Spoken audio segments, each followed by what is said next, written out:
আল্লাহ সবচাইতে বেশি খুশি হয় পৃথিবীতে কয়টা কারণে বলেন তো? 4টা। আরো জোরে বলেন। 1 নম্বরে যখন আল্লাহ পৃথিবীতে কন্যা সন্তান কাউকে দেন, তিনি তখন চরম খুশি হয়ে যান। কিন্তু বাস্তবতা হচ্ছে যার ঘরে এটা আসে সেই লোকটা বড় নারাজ হয়ে যায়। খুলনাবাসী কন্যা সন্তান দিতে পারলে আল্লাহ খুশি, আর যার ঘরে যায় সে নারাজ। কোন মানুষটা? وَإِذَا بُشِّرَ أَحَدُهُم بِالْأُنثَىٰ ظَلَّ وَجْهُهُ مُسْوَدًّا وَهُوَ كَظِيمٌ। সূরা নাহলের ভেতরে এসেছে, হে নবী আপনি যখন তাদেরকে কন্যা সন্তান এই সুসংবাদ দিবেন, দেখবেন ওই মানুষগুলোর মুখ কালো হয়ে গেছে। সুতরাং কন্যা হয়েছে এই কথা শুনলে নারাজ হয় কাফেরেরা। কারা? আমাদের যাদের কন্যা আছে আপনি নির্দ্বিধায় বিশ্বাস করতে পারেন, একটা কন্যা যদি কারো বাড়িতে থাকে সে যেন বিশ্বাস করে আল্লাহ তাকে একটা জান্নাত বরাদ্দ দিয়ে দিয়েছে। এ পর্যন্ত শুনে জনেকে দেখলাম 2 হাত তুলেছেন। এবার শোনেন বাস্তব। নবীজি বলেন কোন বাড়িতে যদি একটা কন্যা সন্তান জন্মগ্রহণ করে, সঙ্গে সঙ্গে 4 জন রহমতের ফেরেশতা ওই ঘরে প্রবেশ করে। মেয়েটার মাথায় হাত দিতে দিতে বলে এই দুর্বল দেহটা একটা দুর্বল দেহ থেকে বের হয়ে এসেছে। এই মেয়েটাকে যারা আদর যত্ন করবে, এর পেছনে যারা খরচ করবে, একে যারা দিন শেখাবে, সৎ পাত্র দেখে পাত্রস্থ করতে পারবে, এই 4টা কাজ যদি আদায় করতে পারে কিয়ামত পর্যন্ত আল্লাহর রহমত তাদের উপরে থাকবে। আমার ভাইরা, ফেরেশতারা নিষ্পাপ। তারা যদি কোনো দোয়া করে তাদের দোয়া কবুল হওয়ার সম্ভাবনা নেই। আরো জোরে বলেন নেই। ওনাদের দোয়ার ভেতরে 2টা বিষয় আমি লক্ষ্য করলাম। ফেরেশতারা বলেছে এই কন্যা সন্তানের উপরে যদি 4টা শর্ত কেউ আদায় করতে পারে তাহলে কিয়ামত পর্যন্ত আল্লাহর রহমত ওই মা বাবার উপরে থাকবে। আপনি কন্যা হয়েছে বলে আনন্দ করবেন, এরকম কন্যা তো মজিবও জন্ম দিয়েছিল। কি হয়েছে? কন্যা হওয়ার পরে আপনাকে কাজ করা লাগবে কয়টা? আরো জোরে বলেন। 1 নম্বরে তাকে আপনি ভালোবাসবেন, মহব্বত করবেন। বিশ্বনবী বলেন আমি বাইরে থেকে যতদিন বাড়িতে এসেছি আমার মেয়ে ফাতেমাতুজ জোহরা, উম্মে কুলসুম, রুকাইয়া, যায়নাব রিদওয়ানুল্লাহি তাআলা আলাইহিম আজমাইন, এই মানুষগুলোর জন্য আমি কিছু না নিয়ে বাড়িতে আসি নাই। এত ভালোবাসা, এত মহব্বত নবীজি মেয়েদেরকে করতেন। সুতরাং মেয়েদেরকে যারা ভালোবাসেন, মহব্বত করেন নিজের মেয়েকে, 2 নম্বরে তাকে তার পেছনে যারা খরচ করেন, তার লালন পালনের ভার যারা গ্রহণ করেন, তার কফিল, তার দায়িত্বশীল অভিভাবক যারা হন, 3 নম্বরে তাকে যারা দ্বীনের শিক্ষা দেন। এই বিষয়টা আজকে খুব গুরুত্বপূর্ণ। যেহেতু সবাই ছেলে মেয়েকে মাদ্রাসা লাইনে দিতে চান না, আমরা অনেকেই কলেজ, স্কুল, বিশ্ববিদ্যালয় এগুলোতে পড়াতে চাই। সেই হিসাবে 92% মুসলমানের দেশে আমরা লক্ষ্য করলাম ডক্টর মোহাম্মদ ইউনূস 2 নবীর নাম নিয়ে উনি বসে আছে। একটা মোহাম্মদ, হ্যাঁ, আপনি কি করলেন আমরা জানি না। গানের শিক্ষক নিয়োগ দিয়েছেন 1 থেকে 5 পর্যন্ত প্রাইমারিতে, শরীর চর্চার শিক্ষক নিয়োগ দিয়েছেন, অথচ আপনি 1 থেকে 5 পর্যন্ত ধর্মীয় শিক্ষক, কোরআনের শিক্ষক নিয়োগ দিতে ব্যর্থ পারেন নাই। এটা যাতে রেকর্ড হচ্ছে জায়গা মতো চলে যাবে আমি জানি। বহু কিরামান কাতিবিন বিভিন্ন জায়গায় ওরা আছে, ওরা পৌঁছিয়ে দেবে। গোয়েন্দা বিভাগে যারা আছে, আপনারাও তো মুসলমান, 92% মুসলমানের এই দেশে। এটা শুধু হামজার আহ্বান না, 18 কোটি মানুষের দাবি একটাই, আমরা 1 থেকে 5 পর্যন্ত একজন আলেম শিক্ষক চাই। দাবি আছে না আমাদের? ক্যামেরা দিকে ধরেন, লিল্লাহে তাকবীর। এটা যদি ডক্টর ইউনূস সাহেবের কাছে নাও যায়, আরো সে চলে গেছে, বলেন কিয়ামতের দিন আল্লাহ যেদিন বিচার করবে, জীবনে যদি কিছুই কবুল না হয়, এই হাত তোলার দৃশ্যটা দেখানো যাবে যে আল্লাহ আমি তোমার কোরআনের শিক্ষার পক্ষে ছিলাম। জোরে বলেন সুবহানাল্লাহ। একটা গভীর ষড়যন্ত্র চলছে। গানের শিক্ষক, নাচের শিক্ষক আপনি নিয়োগ দিতে পারেন মুসলমানের দেশে। শরীর কিভাবে চর্চা করা লাগে এই শিক্ষক নিয়োগ দেওয়া লাগে মুসলমানদের টাকায়। অথচ কোরআন আর হাদিস এর 100 মার্কের একজন শিক্ষক দরকার, এটা আজ পর্যন্ত এ দেশে হয় নাই। এমনকি আমরা দেখতে পাচ্ছি এই দেশে যত সরকারি প্রতিষ্ঠান আছে, কয়েকটা বাদ দিয়ে 100টার প্রায় 99টা প্রতিষ্ঠানে মসজিদ আছে, সেখানে ইমাম আছে, মুয়াজ্জিন আছে, খাদেম আছে। সেখানে পিয়নের বেতন 30,000, অথচ মসজিদের খতিব, ইমাম, মুয়াজ্জিনের বেতন 5,000, 6,000। এটা একটা বৈষম্য না? বলেন বলেন, যে বৈষম্য দূর করার জন্য এতগুলো মানুষ জীবন দিয়ে গেল, যাদের রক্তের ওপরে আপনারা চেয়ারে বসে আছেন, এখনো পর্যন্ত 1 বছর 1 মাস পার হয়ে গেল। এই বৈষম্য যদি এখনো দূর না হয়, কি জবাব দেবেন জাতির কাছে? আশা করছি আগামী থেকে, আমার তো যতটুকু বাস্তবতা আমি দেখতে পাচ্ছি সারা বাংলাদেশ ঘোরাফেরা করে, যে জোয়ার এবার এসেছে, এই জোয়ারে ইনশাআল্লাহ ইসলাম সংসদে চলে যাবে।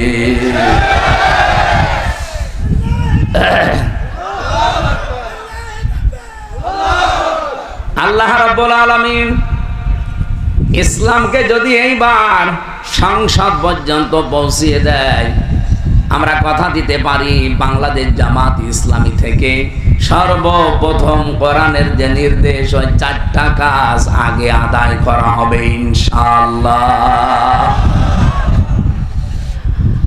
আমি যতটুকু বিশ্বাস করি, এটা যদি সত্যি কায়েম হয়, এই 4টা কাজ যদি একটা একটা করে জারি হয়ে যায়, ইমাম সাহেব, মুয়াজ্জিন সাহেব, খতিব সাহেবদের এই যে আজ বৈষম্যের শিকার বানিয়ে রেখেছেন, এটা ইনশাআল্লাহ দূর হয়ে যাবে। বাইরের দেশগুলোতে যখন ঘোরাফেরা করি, হিন্দু রাষ্ট্র, পাশের দেশ প্রতিবেশী, এই যে কলকাতার দিকে তাকান, পশ্চিমবঙ্গের মমতা ব্যানার্জি একটা হিন্দু মহিলা, অথচ পুরা পশ্চিমবঙ্গের মসজিদের ইমাম, খতিব, মুয়াজ্জিন, খাদেম এবং ঝাড়ুদার পর্যন্ত সব রাষ্ট্র থেকে তারা বেতন দিচ্ছে সরকারিভাবে। এতদিন যারা দায়িত্বে ছিলেন কি করেছেন আমি জানি না। শহীদ আল্লামা দেলাওয়ার হোসাইন সাইদি রহমতুল্লাহ আলাইহি, উনি একবার চেষ্টা চালিয়েছিলেন ইমামদের জন্যে, 100 জনের 51 জন না হলে তো পাশ হয় না। এই জন্য আল্লাহর বান্দারে কথাটা পাশ হয়নি। আমরা আগামী থেকে 300 এমপির ভেতরে এবার 151 জনকে এমন ভাবে পাঠাতে চাই যারা কোরআনে কারিম বুকে নিয়ে সংসদে যাবে। এই বৈষম্য দূর করাই লাগবে ইনশাআল্লাহ। বলেন ইনশাআল্লাহ। দ্বীনের শিক্ষার জন্য খুব মারাত্মক এটা দরকার। সেই সিস্টেম আপনারা বন্ধ করে দিয়েছেন। ক্লাস 5-এ, ক্লাস 8-এ আগে ভিত্তি পরীক্ষায় 100 মার্কের কোরআন হাদিস ছিল। এখানে যারা উস্তাদ আছে, যে আমার বন্ধু, উনিও এক জায়গায় শিক্ষকতা করেন, জিজ্ঞাসা করলে উনিও বলবে 1 থেকে 5 পর্যন্ত পড়ার পরে বৃত্তি পরীক্ষা দেয় ছেলে মেয়েরা। ক্লাস 8-এ বৃত্তি পরীক্ষা দেয়। অথচ এই 15.5 বছরে যারা দায়িত্বে ছিল, দাদাদের কথা মতো তারা এই 2টা জায়গা থেকে কোরআন হাদিসের 100 মার্ক তুলে দিয়েছিল। ওরা সরাসরি বলে নাই যে কোরআন হাদিসের মার্ক চলবে না, পড়া যাবে না, এমন কায়দা কৌশলে এগিয়ে যাচ্ছিল। আমার দাদা বলছিলেন এক লোক নাকি তার বউকে খুব পিটাতো। ওর বউ বলছে, যেভাবে আমারে পিটাও তুমি কি আমারে রাখবা না, তালাক দিয়ে দিবা? স্বামী বলছে, কিলের ওজন দেখে টের পাও না। ওরা যা আরম্ভ করেছিল, আল্লাহ পাক যদি দয়া করে আগস্টের 5 তারিখে ওদেরকে এই ন্যাক্কারজনক অবস্থায় বিদায় না দিত, আমার মনে হয় এই দেশ যেভাবে এগিয়ে যাচ্ছিল, এই 1 বছরে দেশ রসাতলে চলে যেত। এজন্য অন্তত আমরা যারা এখানে আছি, আমাদের সবার এক কথা, আমরা 1 থেকে 5 পর্যন্ত ছেলে মেয়েরা যারাই পড়বে তারা যেন কোরআন হাদিস 100 মার্কের পড়তে পারে। বলেন, দিনের শিক্ষা দেওয়া লাগবে আপনার মেয়েটাকে। 4 নম্বরে তাকে সৎ পাত্র দেখে আপনি পাত্রস্থ করবেন। নবীজি বলেন, এই ফেরেশতাদের দোয়ার ভেতরে 4টা শর্ত ছিল, যদি কেউ পালন করতে পারে, আল্লাহর দয়া, আল্লাহর রহমত ওই মা বাবা, ওই গার্জিয়ানের উপরে কতদিন থাকবে জানো? শুধু ইলা দুনিয়া পর্যন্ত না, ইলা ইয়াউমিল কিয়ামাহ, কিয়ামত পর্যন্ত আল্লাহর রহমত থাকবে। এই মেয়ের বাবা, এই মেয়ের মা যদি কিয়ামতে বিপদেও পড়ে যায়, এই মেয়েটার কারণে মহান আল্লাহ তাদেরকে নাজাত দিয়ে দেবেন। এই জন্য মেয়ে যাদের আছে কোনো চিন্তা করবেন না, আল্লাহ দিয়েছে। 2 নম্বরে, আল্লাহ যদি আর একটু বেশি খুশি হয় কারো উপরে, রব্বুল আলামিন তখন তার বাড়িতে মেহমান পাঠান। আপনারা কি সুবহানাল্লাহ বললেন না নাউজুবিল্লাহ? আরে ভাই, খুলনাবাসী, আমার এই বিভাগের লোক তো অনেক বড় মনের মানুষ। আমরা অন্তত মেহমান আসলে নারাজ না, আমরা খুশি না? বলেন বলেন। আল্লাহ নিজে খুশি হচ্ছেন মেহমান পাঠিয়ে, আপনি খুশি না মানে? 3 নম্বরে, আল্লাহ যদি আর একটু বেশি খুশি হয়, তখন আল্লাহ ওই মানুষটার শরীরে, পরিবারে রোগ শোক দিয়ে দেয়। এই জন্য রোগ ব্যাধি হলে আপনি রাগ করবেন না, মনে করবেন আমার গুনাহ আল্লাহ পাক মাফ করে আমাকে নিষ্পাপ করছে। এমনকি শরীরের ভেতরে যে ফট ফট বিভিন্ন ফোঁটা ওঠে, টিপ দিলে সাদা কি যেন বের হয়, আপনি মনে করবেন এই যে ব্যথা অনুভব হয়, এর দ্বারা একটা পাপ মাফ হয়ে যায়। মানুষের শরীরে যদি জ্বর আসে, যে শরীর গরম হয়, এটার দ্বারা যে কষ্ট পায় মানুষ, মুমিনের এর দ্বারাও পাপ মোচন হয়। এই জন্য আল্লাহ বেশি খুশি হলে তাকে রোগ এবং ব্যাধি দেয়। 4 নম্বরে, রব্বুল আলামিন সর্বশেষ যখন সব চাইতে বেশি খুশি হয়ে যায় এলাকার উপরে, তখন ওর একা আল্লাহ বৃষ্টি নাজিল করেন। জোরে বলেন সুবহানাল্লাহ। দুনিয়ায় কারো সাধ্য নেই বৃষ্টি দেওয়ার, এ দায়িত্ব শুধুমাত্র কার? এই যে আল্লাহ সব চাইতে বেশি খুশি হন এই 4টা কাজে, কিন্তু আমরা এই 4টা কাজে নারাজ। অথচ আল্লাহ পাক যে 4টা কাজ সব চাইতে বেশি ঘৃণা করেন, উনি অপছন্দ করেন, নারাজ হয়ে যান আর রাগান্বিত হন, ওই 4টা কাজ আমরা পেলে আনন্দ করি। তার 1 নম্বরে যৌতুক। এটা বললে আমি আবার নিজেই ধরা খেয়ে যাবো, দরকার নেই। আমার বিভাগ তো এই জন্য খুব সেইপে কথা বলা লাগছে। আমার নিজের বিভাগে যদি যৌতুক মুক্ত না হয়, বাংলার অন্যান্য বিভাগে গিয়ে আমি মুখ তুলে কথা বলবো কোন মুখ নিয়ে? আশা করছি আমার এই জেলা থেকে, আমার এই বিভাগ, প্রাণ প্রিয় বিভাগ, আমার এই খুলনা থেকে এটা আরম্ভ হওয়া লাগবে। এই বিভাগে কোনো যৌতুক থাকবে না ইনশাআল্লাহ। যৌতুকের টাকা না নিয়ে পায়খানা করে খেয়ে ফেলবেন কি? আপনি আসলেন মানে? আরে ভাই, পায়খানা খেলে মাত্র 1টা গোনা হবে, আর যৌতুকের টাকা যারা নিচ্ছেন ডবল গোনা হবে। 1 নম্বরে কবিরা গোনা, 2 নম্বরে জুলুমের গোনা। বের বাবার খুশি ছাড়া তার বাড়িতে বরযাত্রী খাওয়াচ্ছেন, এটা জায়েজ নেই। কারণ বরযাত্রী ইসলামে নেই, এটা হিন্দুদের সংস্কৃতি থেকে এসেছে। ইসলামে আছে অলিমা, কি আছে বলেন তো? এই অলিমা অনুষ্ঠান এটা কি ছেলের বাড়ি হয় না মেয়ের বাড়ি? অথচ আমাদের এই দেশে এখন অলিমার সিস্টেম নেই, আছে শুধু বরযাত্রী। তাও দু একজন পাঁচজন নিয়ে গেলে হয়, বিয়ে করতে যাচ্ছে ওর সাথে করে নিয়ে যায় 500। এইরকম ফকির এরকম ছোট লোক এই খুলনায় নেই। বরযাত্রী গিয়েছেন কারা কারা? হাত তোলেন তো। হাত তোলেন, লজ্জা করেন আপনার? আপনি মেয়ের বাড়িতে যে এভাবে ফকিরের মতো আজকে থেকে তওবা করেন, জীবনে কোনোদিন বরযাত্রীর দাওয়াত পেলে যাব না। কি হাত তোলেন তো দেখি কারা যাবেন না বরযাত্রীতে? আমি বারবার এমনি বলছি না, আমার ছেলে নেই, আমার 3টা মেয়ে, আমার বিয়ে দেওয়া লাগবে না।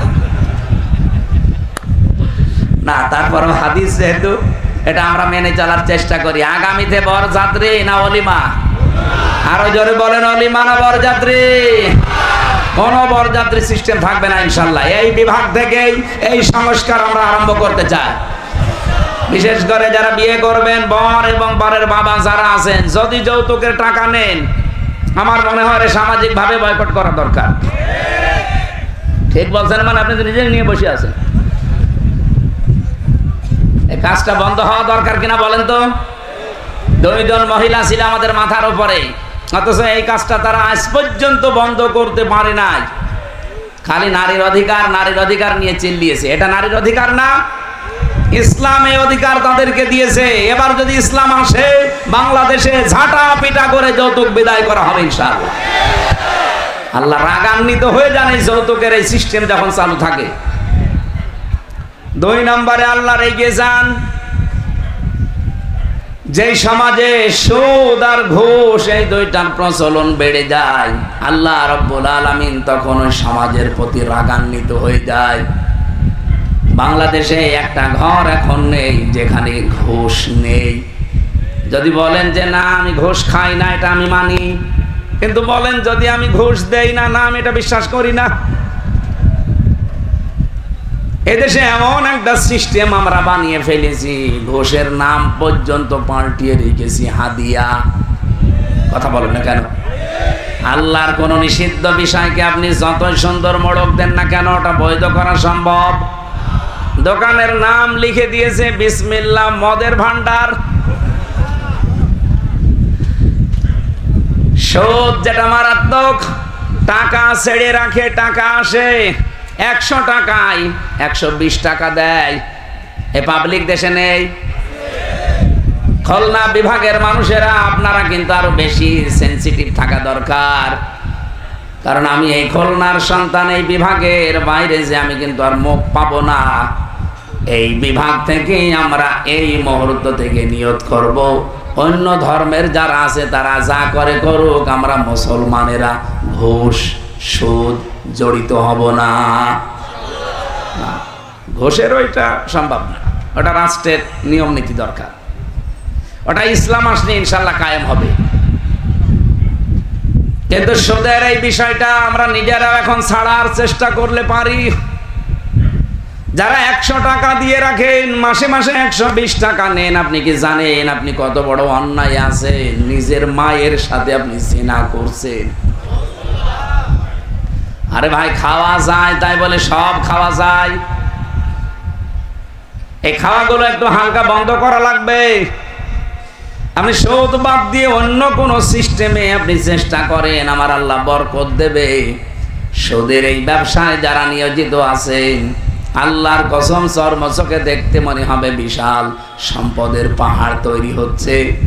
এক দিক থেকে টাকা আসলে 5 দিক থেকে আল্লাহ সব খসিয়ে দেবে। 3 নম্বরে আল্লাহ সব চাইতে একেবারে সর্বশেষ বেশি রেগে যায় তখন যখন দেখা হয় যে জাতির লোকদের মিথ্যা কথা বেড়ে গেছে। আর যেটা সব চাইতে বেশি বাংলাদেশে, কথা বলে না কেন, সব চাইতে বেশি এখন এই বিষয়টা। মিথ্যা তো নিজে বলেই, এমনকি মিথ্যা কথা আর একজনের উপরে চাপিয়ে তাকে কালার করে। এটা মিথ্যা না শুধু, এটা গীবত না শুধু, এটা তহমত।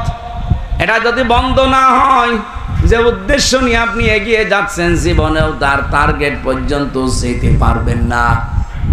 আপনি কি জানেন এই যে মিথ্যা তহমত দেওয়া, একজনের নামের উপরে দোষ চাপিয়ে দেওয়া, অথচ লোকটাও বিষয়ে কিছুই জানে না। আমি একটা ঘটনা পড়ছিলাম, ইমাম মালিক রহমতুল্লাহ আলাইহি, তার জামানায় একজন মহিলা ইন্তেকালের পর প্রতিবেশী একজন মহিলা গেছে তার লাশ ধোয়াতে। ময়লা মাটি পরিষ্কার করার পরে যখন রানের ওপরে হাত দিয়েছে, দেখে হাত আর খোলে না, আটকিয়ে গেছে। কে গো, হাত আর খোলে না, হাত টান দিলে লাশ উঠে পড়ে। এলাকার ইমাম সাহেব ফতোয়া দিচ্ছেন যে এই জীবিত মহিলার হাত তো নষ্ট করা যাবে না, এই মারা গেছে মেয়েটার ওই জায়গা থেকে রানের গোশত কেটে দেন। কিন্তু এই মৃত মহিলার যে স্বামী এবং সন্তান, তারা বলছে না, আমার স্ত্রী খুব নেককার মানুষ, আমার মা খুব নেককার মহিলা, তার এখন মারা গেছে, তার রানের চামড়া কাটবেন, আমরা মানতে পারি না, হবে না, এটা দরকার ওই জীবিত মহিলার হাত কেটে ফেলেন। ওরা বলছে কি বলেন আপনারা, আমরা এসেছি আপনাদের উপকারের জন্য, আর এখন আমাদের হাত কাটবেন। এলাকার ইমাম সাহেবের ফতোয়া দিয়ে যখন হয়নি, তখন দেশের প্রধান বিচারপতি ইমাম মালিক, যে জায়গায় ঘটনা সেখান থেকে 80 কিলোমিটার দূরে মদিনায় তিনি প্রধান বিচারপতি, তাকে ঘোড়ায় চড়িয়ে নিয়ে আসা হচ্ছে, আপনি বিচার করেন। ইমাম মালিক ডাক দিয়ে বললেন, আল্লাহর বান্দি, পর্দা দিয়ে ঘিরে দেন, প্রশ্ন করব তারে 3টা। 1 নাম্বারে, এই মেয়ে, এই মহিলার লাশ ধোয়ানোর সময় কোনো খারাপ কোনো চিন্তা ভাবনা, কোনো কাজ তোমার দ্বারা হয়েছে? মেয়েটা কাঁদতে কাঁদতে অস্থির, বলে না, আমি অনেকক্ষণ এই হাত ধরে বসে আছি, আমার তো প্রাকৃতিক প্রয়োজন আছে, আমি যেতেও পারি না, মহা মুসিবতে আমি কিচ্ছু করি নাই। ইমাম মালিক বলে, আল্লাহর বান্দে, আমার কাছে কিন্তু কোরআন আর হাদিসের রাডার আছে, তুমি যদি সত্য কথা না বলো আমি কিন্তু ধরতে পারবো, সত্য কথা বলো। মেয়েটা বলছে, ইমাম, যা করেছি আমি এতটুকু বলতে পারি, বলো। এ মেয়েটার লাশ যখন ধোয়াচ্ছিলাম, পেটের ময়লাগুলো বের করে যখন আমি রানে হাত দিয়েছি, ওই সময় একটা খারাপ মন্তব্য তার উপরে নিক্ষেপ করেছিলাম। কি সেটা? কয়েকদিন আমি দেখলাম তার সাথে একটা গাড়িতে করে একটা যুবক ছেলে যাচ্ছে বাড়িতে। মনে মনে একটা ধারণা করেছিলাম ওই সময় যে তুমি তো ভালোই চলতে, কিন্তু দলে দলে তোমার চরিত্র এত খারাপ। এই কথাটা আমি মন থেকে তার উপরে নিক্ষেপ করেছিলাম, মুখ দিয়ে কথা আমি বলতেও ছিলাম। এরপরেই দেখি হঠাৎ আমার হাত আটকিয়ে গেছে, আর খোলে না। ইমাম মালিক বলে, হ্যাঁ, আমিও একটা ধারণায় ছিলাম, মান সালিমাল মুসলিমুনা মিন লিসানিহি ওয়া ইয়াদিহি, রাহু মুসলিম। হযরতে আবু হুরায়রা থেকে বর্ণিত, বিশ্ব নবী ১৫০০ বছর আগে জানিয়েছেন, এই পৃথিবীতে প্রকৃত মুসলমান তো তারা যাদের হাতের দ্বারা আর মুখের দ্বারা অন্য মুসলমান শান্তিতে থাকে। তুমি কোন কারণে এই ধারণায় মেয়েটার উপরে নিক্ষেপ করলে? তুমি কি জানো তার সাথে যে পুরুষ মানুষটা গাড়িতে যাচ্ছিল, এ পুরুষটা কে? পরবর্তীতে এই মহিলার স্বামী এবং সন্তানকে জিজ্ঞাসা করে যে অমুক দিনে যে পুরুষটা এই মেয়েটার সাথে ছিল, এটা কে? ওরা বলছে, এটা এই মেয়েটার বোনের ছেলে, তার মানে সম্পর্কে খালা। কি হয় বলেন বলেন? একজন পুরুষের যে 14 জন মহিলার সাথে দেখা করা যায় আছে, কথা বলা যায় আছে যাদের সাথে, তার ভেতরে আপন খালা নেই? কথা বলেন না কেন? এখানে যারা পুরুষ আছেন, আপনি মহিলাদের সাথে কথা বলতে পারবেন, দেখা করতে পারবেন, কিন্তু 14 জন এর বাইরে যদি আপনি কারোর সাথে দুনিয়ায় কথা বলেন, আপনি যদি কাবার ইমামও হয়ে থাকেন, পর্দা রক্ষা করা লাগবে। কিন্তু ওই 14 জন পুরুষের সাথে আপনার পর্দা করা দরকার নেই। তার ভেতরে 1 নাম্বারে বাবা, এরপরে ছেলে, এরপরে বোনের ছেলে, এই যে এটা আবার আপন বোনের ছেলে হওয়া লাগবে, ওই নাম ডাকা খালা হবে না।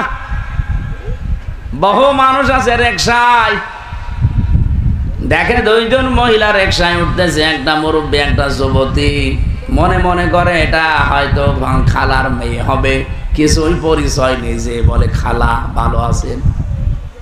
এটাকে খালা বলা উদ্দেশ্য নাকি খালার মেয়ে টার্গেট?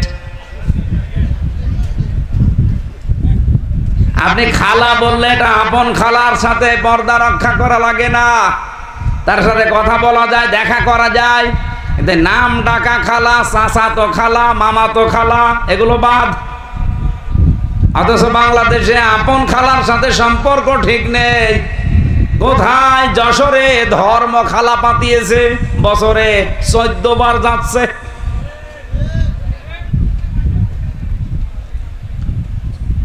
তুমি যে ধারণা করলে এই মেয়েটাকে নিয়ে, অথচ এই ছেলেটা হচ্ছে তার বোনের ছেলে, তার মানে খালা। খালার সাথে বিয়ে করা জায়েজ আছে? বলেন বলেন। কোন কারণে এই ধারণা করলে? তুমি যে মুখ দিয়ে বলেছিলে, অন্তর দিয়ে ধারণা করেছিলে, অথচ মুসলমানের কাজ হচ্ছে তার মুখের দ্বারা আর হাতের দ্বারা মানুষ যেন শান্তিতে থাকে। একটা মিথ্যা তহমত তার উপরে নিক্ষেপ করার কারণে দুনিয়ায় আল্লাহ তোমার শাস্তি দিয়ে দিয়েছে। আর শাস্তি এখন তোমার হবে। আমি কোরআনে কারীম থেকে যে আয়াত পড়বো, এই আয়াত অনুযায়ী সূরা নূর থেকে তিনি তেলাওয়াত করলেন, ওয়াল্লাযীনা ইয়ারমুনাল মুহসানাতি সুম্মা লাম ইয়াতু বিআরবা'তি শুহাদা ফাজলিদুহুম সামানিনা জালদা ওয়ালা তাকবালু লাহুম শাহাদাতান আবাদা ইলা আখিরি আয়াত। কোন মানুষ যদি নিরপরাধ সতী সাধবী কোন মেয়ে লোকের উপরে জেনার তহমত নাজিল করে, তার উপরে নিক্ষেপ করে, ও যদি 4 জন সাক্ষী জোগাড় করতে না পারে, 2টা শাস্তি তার দুনিয়ায় হবে। 1 নম্বরে তাকে 80টা চামড়ার চাবুক মারা হবে। 2 নম্বরে যতদিন সে জীবিত আছে তার সাক্ষ্য গ্রহণ করা হবে না। আমি আয়াতটা পড়ার পরে আমি চিন্তা করেছিলাম বাংলাদেশ নিয়ে। এদিকে তাকান, আজ যে মিথ্যা অভিযোগ এই 54 বছর ইসলামপন্থীদের উপরে দেওয়া হয়, বিশেষ করে সতী সাধবী বহু নারীর উপরে আন্দাজে তহমত দিয়ে তাদেরকে বছরের পর বছর কষ্টে রাখা হয়েছে জেলখানায়। হাজার হাজার মিথ্যা মামলা। এই 54 বছর বাদ দিলাম, এই 15.5 বছরে আমি তো নিজে প্র্যাকটিক্যাল লাইফে দেখলাম, আমি নিজেও একজন ভিকটিম। এই হাজারো মিথ্যা মামলা সাজিয়ে, মিথ্যা সাক্ষী দিয়ে বহু মানুষের জীবন অলরেডি নষ্ট করে দেওয়া হয়েছে। সংসদ যেদিন প্রথম স্বাধীন হওয়ার পরে এই দেশে কায়েম হয়েছিল, সূরা নূরের এই আয়াতটা যদি ওই দিন সংসদে কায়েম হয়ে যেত, বাংলাদেশে কোনো মিথ্যা মামলায় পর্যন্ত হইতো না। আপনি কি জানেন মিথ্যা মামলা, মিথ্যা সাক্ষী এটা কোন জায়গায় নিয়ে পৌঁছায়? নারায়ণগঞ্জের একজন আমার সাথে জেলখানায় ছিল, আজ 8 বছর মিথ্যা এই সাক্ষীর কারণে পড়ে আছে লোকটা। মাঝে মাঝে দেখতাম শিশুর মতো হাউমাউ করে কাঁদছে।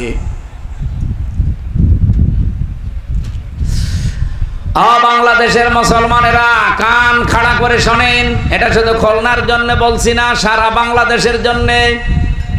আগামীতে ইসলাম যদি চায় সত্যি, মিথ্যা মামলা, মিথ্যা সাক্ষী চিরতরে বঙ্গোপসাগরে ঝাঁটা মেরে বিদায় করা হবে। আমরা তো চাই যারা মামলার আয়ু, আমার মামলার আয়ু ছিল আপনার এই খুলনা ফুলতলার। আল্লাহর ওলি আমার রিমান্ডে যেভাবে কষ্ট দিয়েছে, আমি কিয়ামত পর্যন্ত হায়াত পেলেও ভুলবো না। আমার মাথার চুল থেকে পায়ের তালু পর্যন্ত 1 ইঞ্চি জায়গা বাকি নেই যেখানে ওরা টর্চার করে নাই। শরীরটা আজ ভেঙে গেছে, আমি স্বাভাবিক এখন হতে পারি না শুধু রিমান্ডে অত্যাচারের কারণে। অথচ পোড়া ডাহা মিথ্যা জিনিস ওরা নিজেরাও জানতো। কাউন্টার টেরোরিজমে যারা দায়িত্বে ছিল গোপালগঞ্জের এই জারোর সন্তানগুলো, আসাদুজ্জামান, মনিরুল ইসলাম, আব্দুল মান্নান, আর আপনাদের খুলনায় বাড়ি শেখ ইমরান, ফুলতলায় বাড়ি।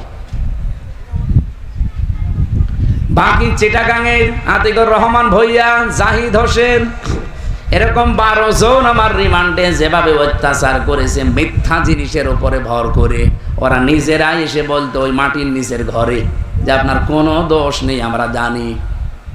তা আপনি জানেন তো আমরা ছাড়েন না কেন? না, কিছু দেওয়া লাগবে না, অন্য কাউকে দিয়ে দেন, আর এখানে আসবেন না। নিজে যেহেতু প্র্যাকটিক্যাল দেখেছি, এই জন্য আয়াতটা আমি এখানে সেট করলাম। এই মিথ্যা মামলা এবং মিথ্যা সাক্ষী যদি বাংলাদেশ থেকে বন্ধ করা যায়, আমার যতটুকু বাস্তবতায় জ্ঞান আমি দেখেছি, হাজারো মানুষ এই দেশে নিরাপদে চলতে পারবে। এখনো যারা আতঙ্কে আছেন যে মিথ্যা মামলা আমরাও খাই কিনা, মিথ্যা সাক্ষী আমাদের বিরুদ্ধেও জোগাড় হয় কিনা, বাঁচতে যদি চান আগামীতে ইসলামকে সংসদে পাঠান, নয়তো আবার গাড়া কলে পড়বেন। আমরা 15 বছর পড়েছিলাম, আপনিও পড়বেন। অন্য ধর্মের যারা আছে তারাও আতঙ্কে থাকে। আপনাদের হাতে পায়ে ধরে বলছি, এখনো বোঝার চেষ্টা করেন, ইসলাম ছাড়া নিরাপত্তা দেওয়ার অধিকার এই পৃথিবীতে কারো নেই। বহু মানুষ গলাবাজি করেছে, দাদাদের প্রেসক্রিপশন অনুযায়ী বহু মানুষ লাফিয়েছে, কিচ্ছু হয় নাই। ইসলামকে আপনি 5 বছর লাগবে না, 2 বছরের জন্য একটু এনে দেন। এই দেশে কোন ঔষধ কোন জায়গায় দেওয়া লাগবে ইসলাম ভালো করে জানে। এবার একটু এনে দেওয়া যাবে না? ইসলাম এবার সংসদে যাক, কারা চান দেখি? লিল্লাহে তাকবীর, লিল্লাহে তাকবীর।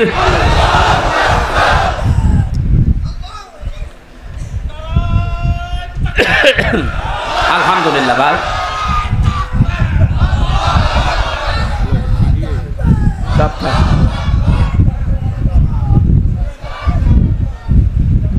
আমার মনে বড় আশা, আমি আল্লাহর ওলিকে দেখতে চাই, কিন্তু পাচ্ছি না। কোথায় যে আছে আল্লাহর ওলি? আমার রিমান্ডে চেয়ারে বসিয়ে হাত এভাবে বেঁধে, পায়ের সাথে বেঁধে। আমার আগে একজনকে নিয়ে যাচ্ছিল, ওনার বাড়ি চট্টগ্রামে, ছাত্র দলের ছেলেটা নিয়ে গেল, ভালো ছেলে। আসার সময় দেখি খোড়াতে খোড়াতে আসছে, হাতের এই নখ দিয়ে রক্ত পড়ছে। বললাম কি হয়েছে ভাই? মাটির নিচে তো কোনো আওয়াজও বাইরে যায় না।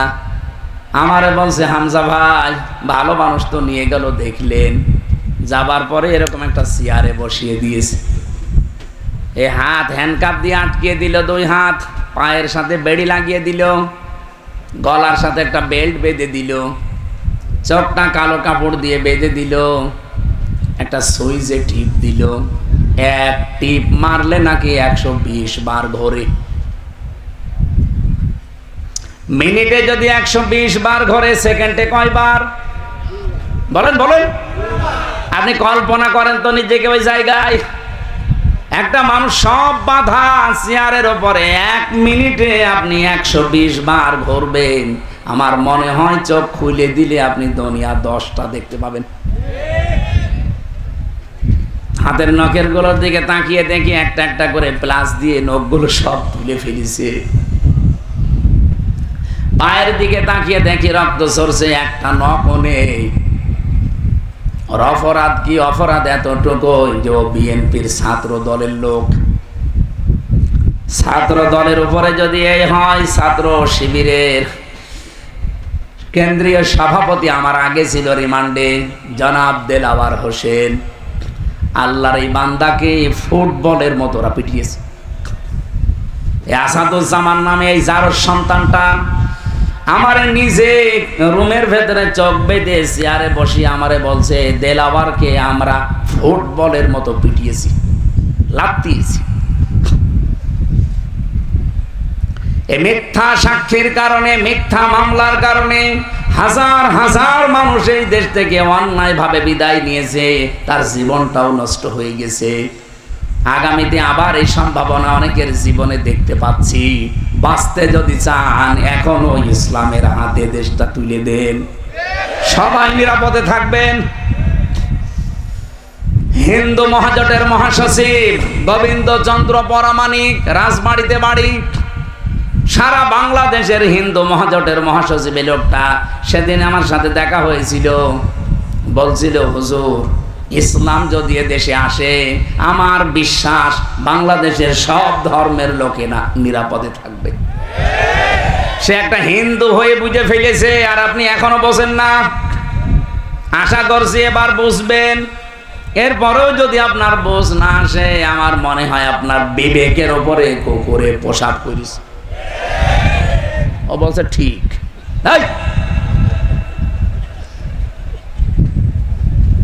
বিবেক কবে জাগ্রত হবে আপনার?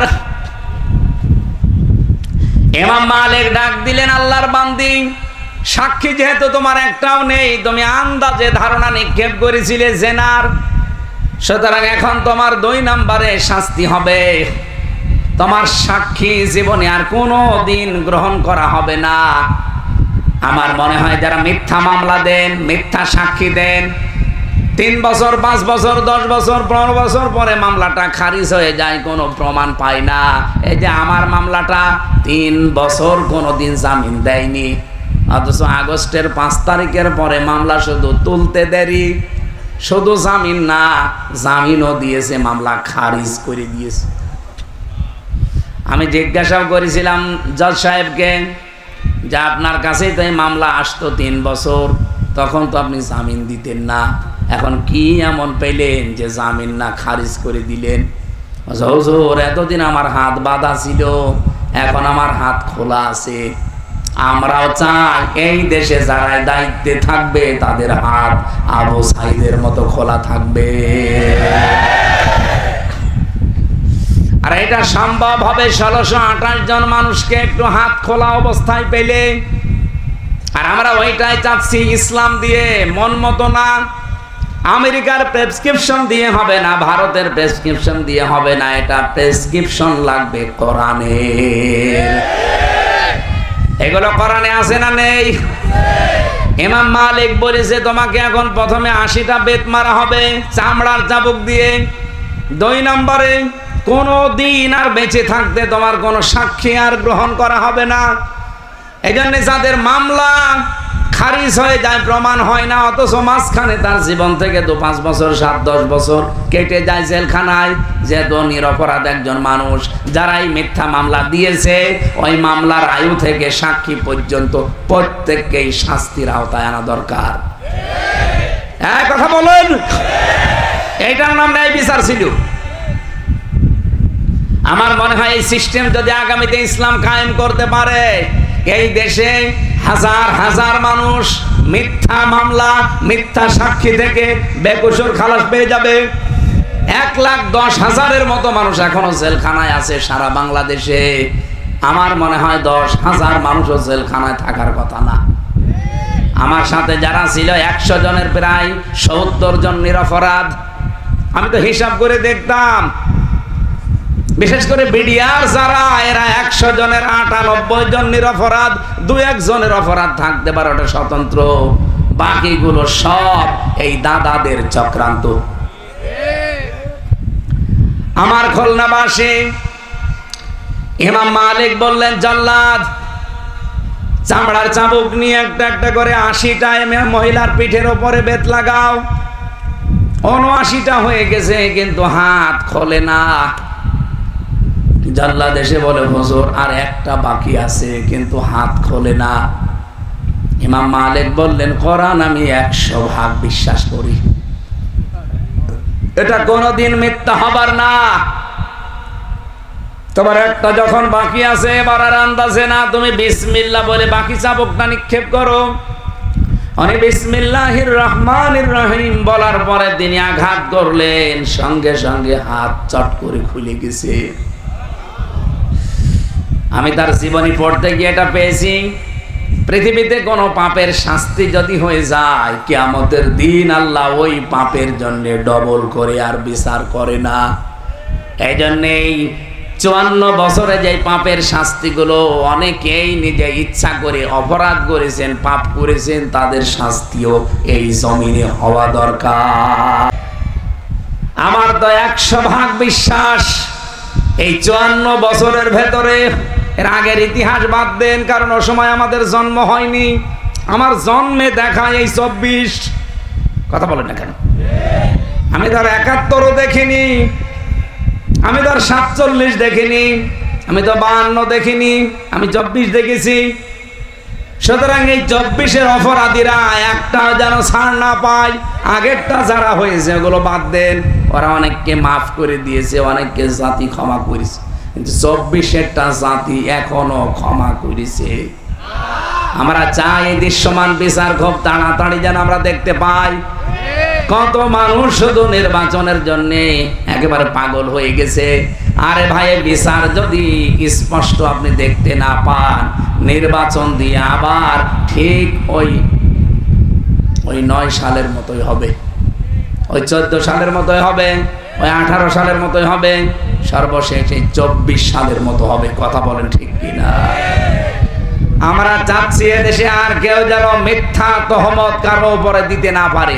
এটা আল্লাহর কাছে সবচাইতে বড় ঘৃণিত এবং রাগান্বিত বিষয়।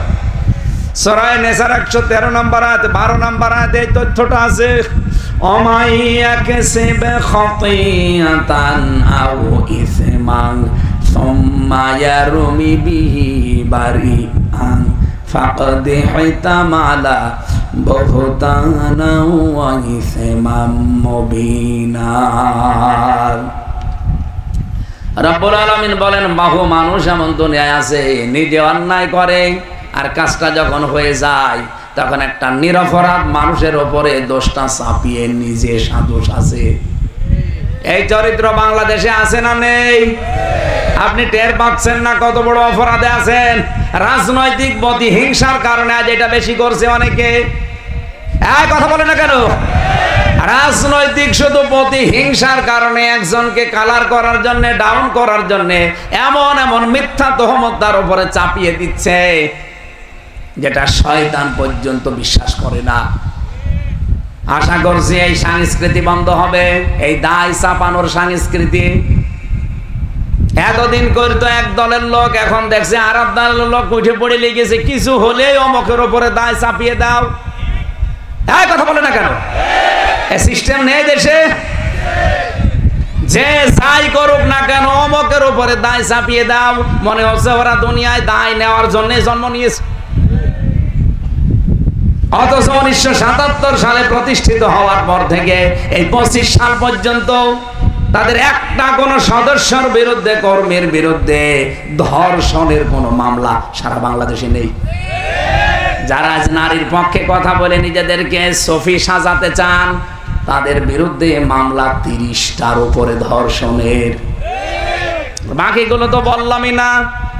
আশা করছি আপনারা এই কথাটা এখন বুঝবেন।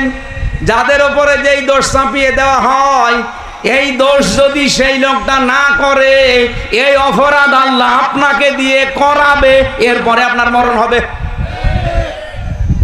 যা যা করেছিল হাসিনা আলেমদের উপরে, ডক্টর মাহমুদুর রহমান আমার দেশ পত্রিকার সম্পাদক একটা বই লিখেছে, আলেমদের উপরে নিপীড়ন। দেখেননি? যদি কারো কেনা থাকে দেখে নেবেন। কি করে নাই? আমার সাথে 76 জন আলেম ছিল এক জায়গায়।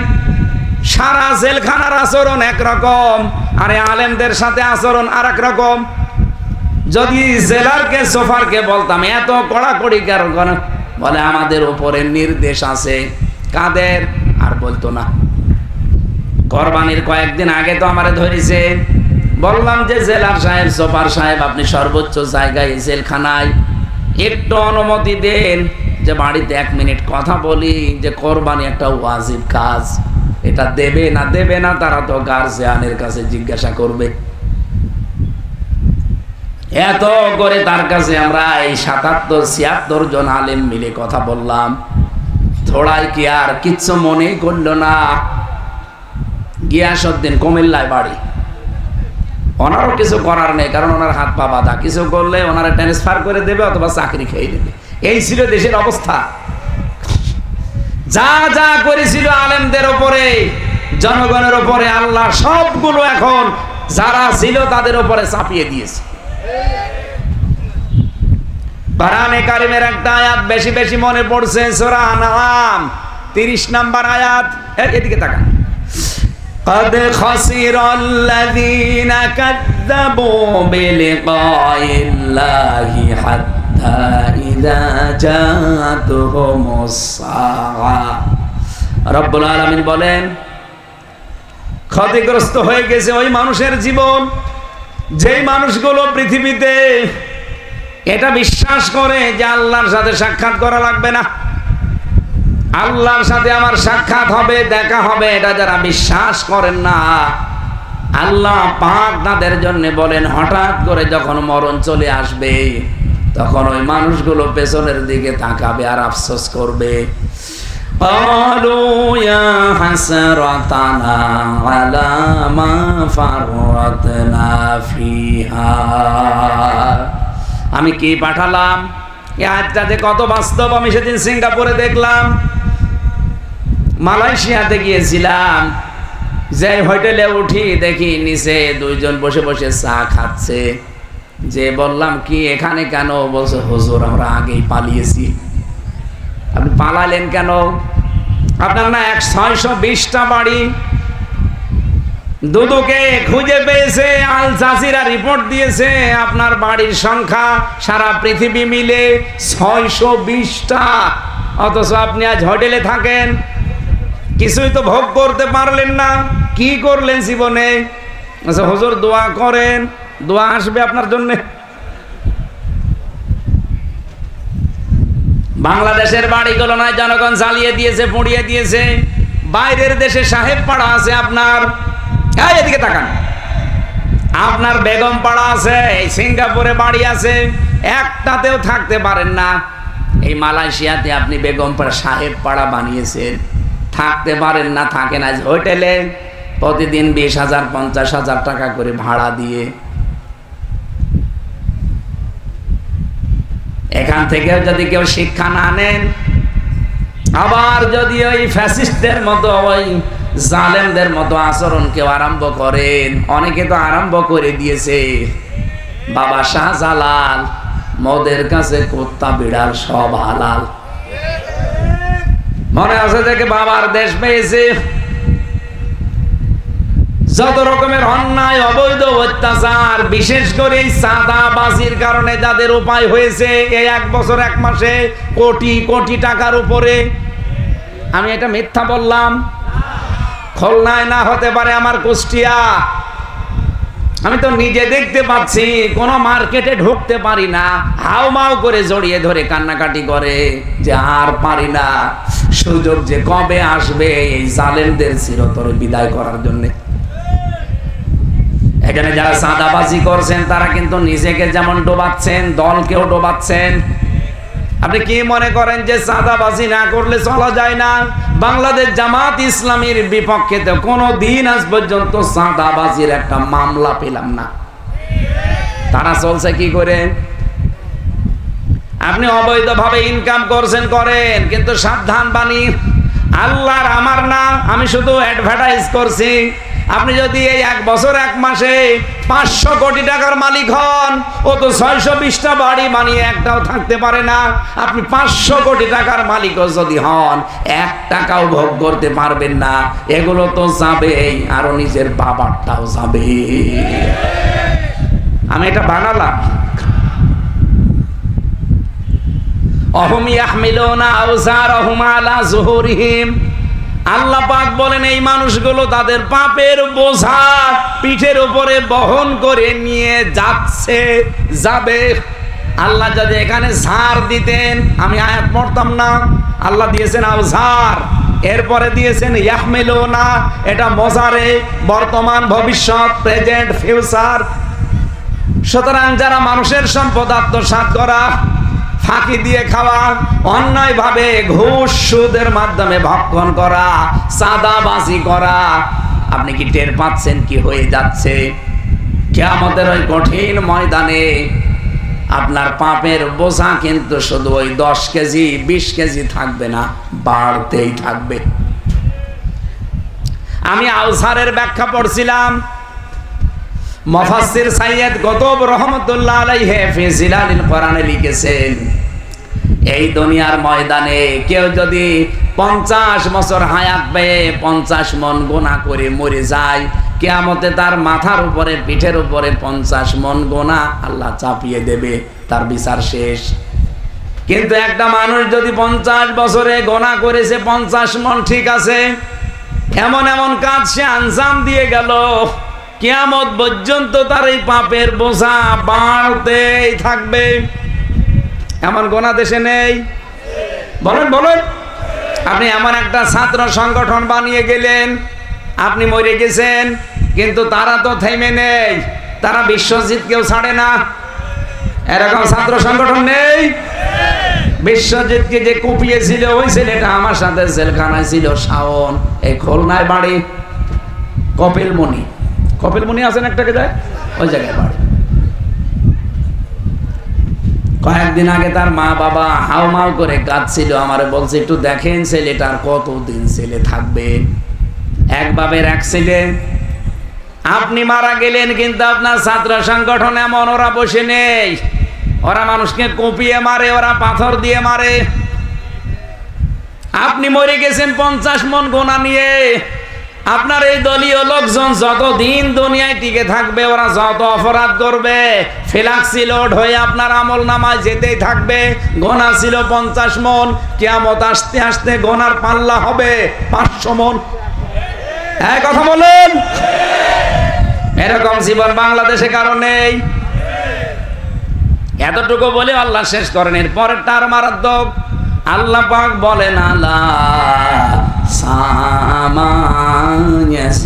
সামায়াসিরুন, এই মানুষগুলোকে কিয়ামতের ময়দানে যখন পাপের বোঝাগুলো একটার পরে একটা বাড়তে থাকবে, 50 মন, 100 মন, 150 মন, 200 মন, 5000 মন যখন হয়ে যাবে পাহাড়ের মতো, ফেরেশতারা বলবে কত নিকৃষ্ট বোঝা এই লোকটা বহন করে নিয়ে যাচ্ছে।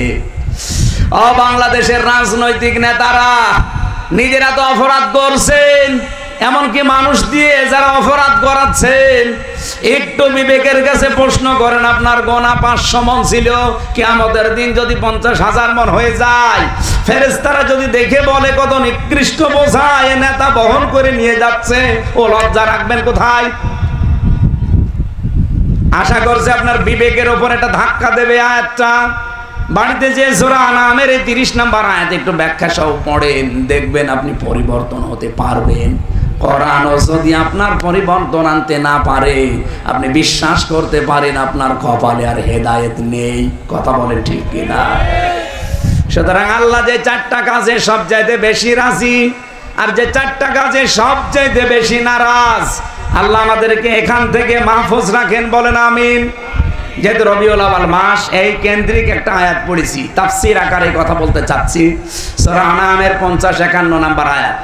রব্বুল আলামিন বলেন, আমাদের দেশের জন্য এটা এত জরুরি, আমি বিশ্বের যতগুলো দেশে গেছি, শুধু বাংলাদেশ আর ভারত, এই 2টা দেশে এই আয়াতটা আমার মনে হয় 100 কার্যকর। আন্দাজে নবীর উপরে এমন এমন জিনিস চাপিয়ে তাকে আমরা আল্লাহর উপরে তুলে ফেলি। বিশেষ করে যে রবিউল আউয়ালে আমরা ঈদে মিলাদুন নবী বানিয়েছি, ঈদ মুসলমানদের জন্য 2টা, একটা ঈদুল ফিতর, ঈদুল আজহা, এর বাইরে মুসলমানের কোনো ঈদ নেই। কথা বলেন না কেন? সুতরাং ঈদে মিলাদুন নবী এই খুলনা বিভাগে পালন হয়েছে কিনা আমি জানি না, যদি হয় আগামী বছর থেকে আর হবে না ইনশাআল্লাহ, কারণ এটা সুস্পষ্ট বেদাত। আপনি কোথায় পেয়েছেন ভণ্ডামি? ঈদে মিলাদুন নবী নামে কোন ঈদ এই পৃথিবীতে আল্লাহর পক্ষ থেকে এসেছে? বলেন বলেন। আপনি আনন্দ করেন, রাসূল যেই দিন জন্ম নিয়েছিলেন তার শুকরিয়া আদায় করার জন্য ওই দিন উনি রোজা রাখতেন, আপনি রোজা রাখেন। আপনি 63 দিন ব্যাপী কি আরম্ভ করেছেন ঈদে মিলাদুন নবীর নামে, অথচ মিলাদ নামে যেটা আমাদের দেশে আছে এইটাও যদি আমরা হালকা মানতাম। আমি তো 27টা শিক্ষা পেয়েছি, একটা শিক্ষাও বাংলাদেশের মানুষ নেয় না। সিরাত ইবনে হিশাম থেকে বলছি, বিশ্ব নবীকে আমরা যেগুলো যেগুলো বলতে চাই, আল্লাহ বলেন নবী আপনি বলেন ওগুলো একটাও আমি না। কুল্লা আকুলু লাকুম ইনদি খাযাইনুল্লাহ, নবী আপনি বলেন আমি এ কথা বলি না যে আল্লাহর ধন ভান্ডার আমার কাছে আছে। ওয়ালা আলামুল গায়বা, আমি এ কথাও বলি না যে আমি গায়েব জানি। ওয়ালা আকুলু লাকুম ইন্নী মালাক, আমি এ কথাও বলি না যে আমি ফেরেশতা। আমি কি বলি? ইনাত্তাবিউ ইল্লা মা ইউহা ইলাইয়া, আমার প্রতি যেটা নাজিল হয় ওইটা শুধু আমি অনুসরণ করি। কুল হাল ইয়াস্তাবিল আমা ওয়াল বাসীর, যারা চক্ষুষ্মান যারা অন্ধ এরা কি সমান? আফালা তাতাফাক্কারুন, এরপরেও কি চিন্তা করবা না? কে বলছেন? বলেন বলেন, কি মারাত্মক কথা! আফালা তাতাফাক্কারুন, আল্লাহ আফসোস করছেন, এরপরেও কি তোমাদের চিন্তা আসবে না? ওয়াংদির বিহিল্লাযিনা ইয়াখাফুনা আইয়ুহশারু ইলা রাব্বিহিম, হে নবী এই কোরআন দিয়ে যে মানুষগুলো আল্লাহর সামনে হাসর করা লাগবে এই ভয় করে তাদেরকে সতর্ক করেন। মিন দুনিহি ওয়ালিয়্যুন ওয়ালা শাফি', কিয়ামতের ময়দানে আল্লাহ পাক ছাড়া কোনো অভিভাবক কোনো সুপারিশকারী কারো পক্ষে থাকবে না, এটা যেন মানুষ সতর্ক হয়। আফালা ইয়াত্তাকুন, এরপরেও কি তারা সতর্ক হবে? আশা করছি তারা সতর্ক হবে। এ পর্যন্ত আমাদের মাতৃভাষায় অর্থ ছিল, এবার আমরা একটু ব্যাখ্যার দিকে যেতে চাচ্ছি। মূল শিক্ষাটা আমি শেষে দেব ইনশাআল্লাহ। খুলনাবাসী, আমি যেটা আয়াত থেকে প্রমাণ পেয়েছি, আজ বাংলাদেশ ভারতে পাকিস্তানে নবীকে নিয়ে আমরা যেটা বলতে চাই, অথচ নবীজিকে আল্লাহ বলেন এগুলো বলেন আপনি যেগুলো আমি একটাও না। নবী যদি খাজানার ভান্ডার তার কাছে না থাকে, কত পীরের কাছে আজ খাজানার ভান্ডার আছে বলে আমরা বিশ্বাস করি অলরেডি। কথা বলেন, বলে কেউ ফেরে না খালি হাতে, খাজারে তোর দরবারেতে। নবীজিকে বলতে বললেন আল্লাহ যে আমার কাছে ধন ভান্ডার নেই, আল্লাহর খাজানা নেই। নবীর কাছে না থাকলে পীরের কাছে থাকে কোন কায়দায়? হে নবী বলেন আমি গায়েব জানি না, অথচ আজ কত জায়গায় দেখতে পায় গায়েব না, 100 বছর পরে কি হবে তাও বলে দিচ্ছে। হে নবী আপনি বলেন আমি কিন্তু ফেরেশতাও না, আমি তোমাদের মতো মানুষ, অথচ সেখানে আজ আমরা নবীকে ফেরেশতাদের উপরে তুলে ফেলেছি। ফেরেশতারা কিসের তৈরি বলেন তো? বলেন বলেন। অনেকেই নবীকে নূরের তৈরি বানিয়ে মাটির তৈরি এ কথা বলতে নারাজ, অথচ কোরআনে কারীম জানিয়েছে কুলিন্নামা আনা বাশারুম মিসলুকুম, নবী আপনি বলেন আমি তোমাদের মতো মানুষ। এই যে ইন্নার পরে যদি মা আসে, আলেম যারা আছে জিজ্ঞাসা করেন বাংলা অর্থ দাঁড়ায় একমাত্র, কেবলমাত্র, শুধুমাত্র। আল্লাহ পাক বলেন নবী আপনি বলেন আমি কিন্তু শুধুমাত্র তোমাদের মতো মানুষ। পার্থক্য আছে, ইউহা ইলাইয়া, আমার প্রতি ওহী আসে, তোমাদের প্রতি আসে না, এইটাই পার্থক্য। সুতরাং আজ নবীকে নিয়ে যা উল্টা পাল্টা করছেন, গরম সন্ন্যের নামে, ঠান্ডা সন্ন্যের নামে বিভিন্ন নাম নিয়ে, আশা করছি আপনারা থামবেন। বিবেকে যদি আপনার কাজ না করে আপনি মুসলমান থেকে বের হয়ে যান, তাও নবীকে নিয়ে উল্টা পাল্টা কাজ করে ক্ষতি করেন না ইসলামের। বাইরে যাওয়া যায় না, বাইরের দেশের মানুষগুলো আমাদের এই দৃশ্য দেখে তারা হাসাহাসি করে, এই ইসলাম, এই পাগলামি ধর্ম ইসলাম। বিশ্বনবী মুহাম্মদুর রাসূলুল্লাহকে আল্লাহ পাক যেটা দিয়েছিলেন তিনি বলেন আমি শুধু এইটার অনুসরণ করি, আর তোমাদেরকেও বলি এইটার অনুসরণ করতে। আপনারা যারা এই রবিউল আউয়াল মাস আসলে মিলাদ পড়া নিয়ে পাগল হয়ে যান, জীবনে কোনোদিন মিলাদের প্রথম শিক্ষাটা নিয়েছেন? আর রাহিকুল মাখতুমে পড়েছিলাম, আল্লামা সফির রহমান বলেন, তিনি লিখেছেন হযরতে হালিমাতুস সাদিয়া রাদিয়াল্লাহু তাআলা আনহা নবীজির জন্মের পরে তাকে কোলে তুলে নিয়েছিলেন। আমরা জানি মিলাদ মানে এটা বিলাদুন থেকে এর বাংলা অর্থ জন্ম। জন্মের কাহিনী তো আপনারা শুনতে চান, নবীজি জন্মের পরে কি করেছিলেন সেই কাহিনী আপনাদেরকে কয়েক মিনিটে একটু শিক্ষার জন্য বলছি। উনি প্রথমে নিজের মায়ের স্তনের দুধ পান করেছিলেন আমেনার, 2 নম্বরে পান করেছিলেন উম্মে আইমান এই দাসীর, 3 নম্বরে যার দুধ পান করলেন তিনি হযরতে হালিমা। হযরতে হালিমা তখন মুশরিকা, তিনি বলেন আমার ডান স্তন তাকে পান করতে দিলাম, মোহাম্মদ পান করেছে, বাম স্তনে মুখ লাগালাম, তিনি মুখ বের করে নিলেন। 1 বার 2 বার 3 বার মুখ বের করে নিলেন। জোর করে লাগাতে গেলেই আমার চোখের দিকে তাকিয়ে ইশারা দেয়, মা হালিমা জোর করেন কেন? আমি ডান স্তন তো পান করেছি, এটা আমার অধিকার ছিল, হক ছিল। বাম স্তন এটা আমার অধিকার না, আমার দুধ ভাই অধিকার আব্দুল্লাহর। আপনার তো আরেকটা ছেলে আছে না, আপনি জোর করেন কেন? দুনিয়ায় আমি ভাইয়ের হক নষ্ট করার জন্য আসি নাই, এসেছি ভাইয়ের হক ফিরিয়ে দেওয়ার জন্য। খুলনাবাসী এই রবিউল আউয়ালে জন্ম নিয়ে যেই নবী মায়ের কোলে বসে ভাইয়ের হক নষ্ট করে না, ফিরিয়ে দেয়, সেই রবিউল আউয়াল এসেছে, অথচ আমরা তার উম্মত। দিন যত যায়, যত বড় হয়, আমরা ভাইয়ের হক নষ্ট করার জম হয়। কি মিলাদ পড়েন আপনি? মিলাদের এরকম 27টা শিক্ষা পেয়েছি, একটাও নেয় না, শুধু আন্দাজে মিলাদ পড়ে, ইয়া নবী। এগুলো বাদ দেওয়া লাগবে। আমি সতর্ক করছি আপনাদেরকে কোরআন দিয়ে, আনদির বিহিল্লাদিনা, কেন? এখাফুনা আইয়ুহশারু ইলা রাব্বিহিম, কারণ আপনারা সবাই আল্লাহর সামনে দাঁড়াবেন, এই ভয় করেন না? করেন না? আল্লাহর সামনে আমাকে দাঁড়ানো লাগবে, এই ভয় যাদের আছে তাদেরকে বলছি, লাইসা লাহুম মিন দুনিহি ওয়ালিয়্যুন, কোন ওলি পাবেন না, কোন অভিভাবক পাবেন না, বন্ধু পাবেন না, ওয়ালা শাফি, সুপারিশকারী কাউকে পাবেন না আপনার সামনে। যদি কোরআনে কারিমের যে সতর্ক বার্তা আছে 500, এগুলো নিজের জীবন থেকে শুরু করে ব্যক্তিগত থেকে আন্তর্জাতিক জীবনে মিলাতে না পারেন, কেউ আপনার পাশে মরণের পরে দাঁড়াবে না। কোরআনের সতর্কবাণী শোনেন, কোরআনে 500টা আল্লাহর বিধান আছে। আমরা আগামী থেকে এই দেশে এই 500 বিধানই দেখতে চাই। এই কথা বলেন, দেখতে চান না? এটা যদি কারো কাছে রাজনীতি মনে হয়, ধান্দাবাজি মনে হয়, দুনিয়ার কাজ মনে হয়, তাহলে কোরআনের সূরা আনাম এই 51 নম্বর আয়াত কেটে বাদ দিয়ে দেন। আমি তো আমার বাবার কথা দিয়ে সতর্ক করি নাই, কিয়ামতে আইয়ুহশারু ইলা রাব্বিহিম, রবের সামনে আপনাকে দাঁড়ানো লাগবে। আর পীর সাহেবদের মতো আপনি 40 লাখ মুরিদ নিয়ে আসবেন না। ওয়াকুল্লুহুম আতিহি ইয়াউমাল কিয়ামাতি ফারদা, কিয়ামতের ময়দানে প্রতিটি মানুষকে আল্লাহ তার সামনে দাঁড় করাবে একা একা। কয়জন করি? নিজের জীবনটা মিলান, একা একা দাঁড় করিয়ে আল্লাহ 5টা প্রশ্ন করবেন। মা তাযালু কদামা বানি আদম আব্দি ইয়াউমাল কিয়ামাতি হাত্তা ইসালান খামসিনা উমরিহি ফিমা আফনা ওয়া আন শাবাবিহি ফিমা আবলা।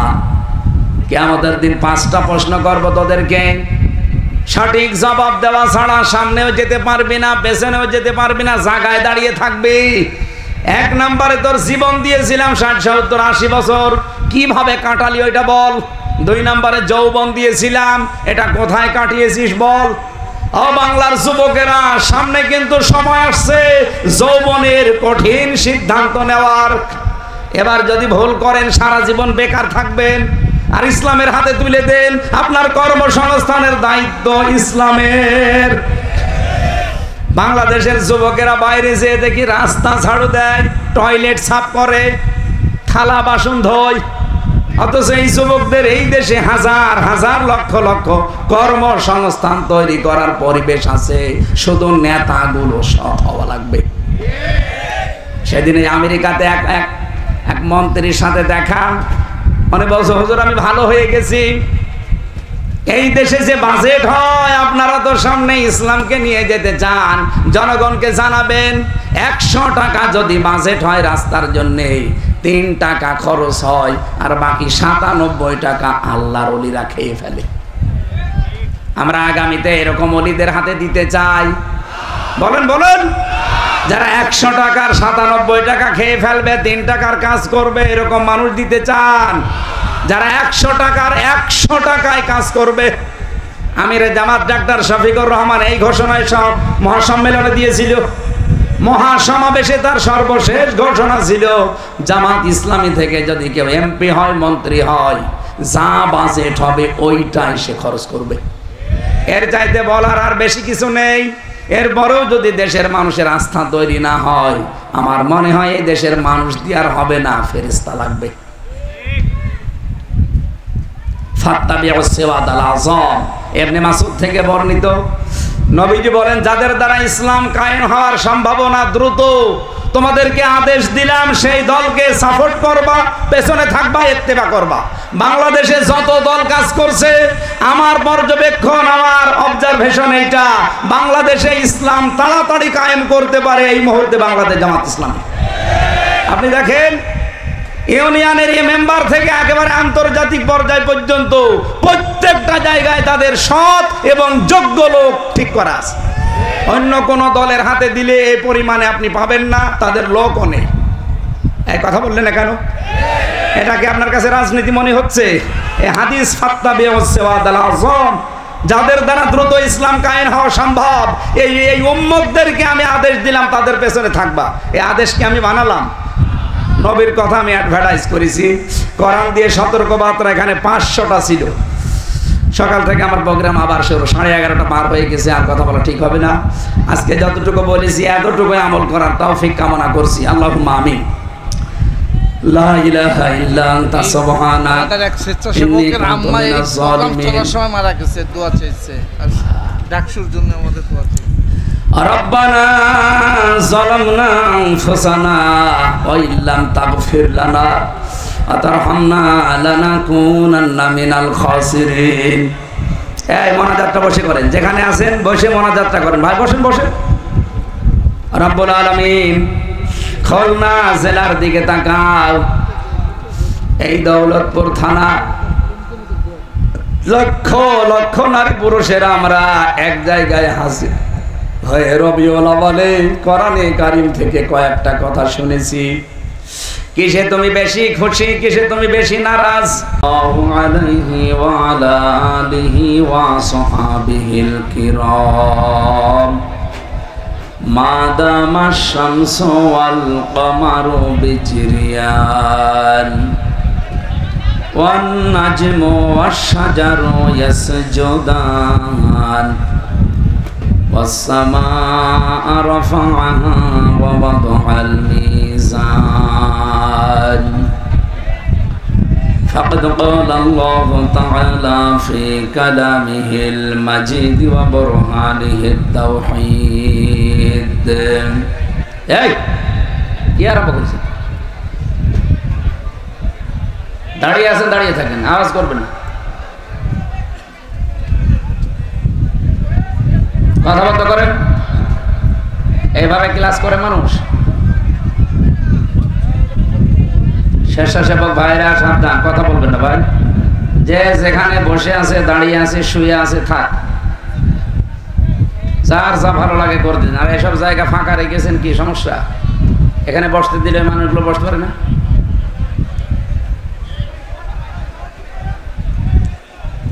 যে পরিবেশ আছে এটা ঠিক রাখেন, কথা বলবেন না ভাই। কোরআন শোনার যে আদবগুলো আছে, অন্তত ফাস্তামিউ লাহু ওয়া আনসিতু, এই দুইটা ঠিক রাখবে। নাই তাহলে আল্লাকুম তুরহামুনের পরিবর্তে গজব নাযিল হবে। আর যদি ব্যবস্থা করে দিতে পারেন, দেন 1 মিনিট সময় দিলাম, এই জায়গাগুলো পরিবর্তন করে দেন। দেন তো, ওদের ঢুকিয়ে দেন, যারা দাঁড়িয়ে আছে ঢুকিয়ে দেন, তাড়াতাড়ি করেন। দেন এই জায়গায় বসুক, দেন ছেড়ে দেন, ছেড়ে দেন, তাড়াতাড়ি করেন ভাই, সময় নেই। কি এগুলো আগের থেকে ঠিক করবে, এমনি রাখছে এগুলো। দেন এই আশপাশের জায়গা ফাঁকা রাখার দরকার নেই, দেন সব বসিয়ে দিন। এই ক্যামেরাম্যান তারা আছেন, বসে পড়েন, আপনারা বসে পড়েন, বসেন, সব বসে পড়েন।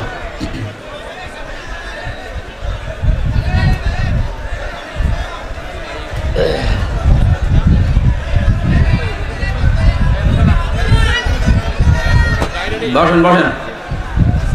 হায় রে বাঙালি রে।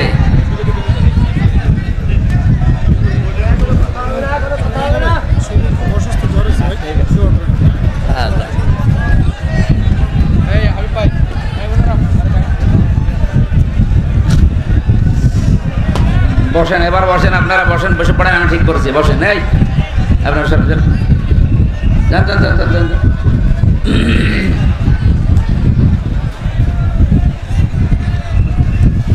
فقد قال الله تعالى في كلامه المجيد وبرهانه التوحيد।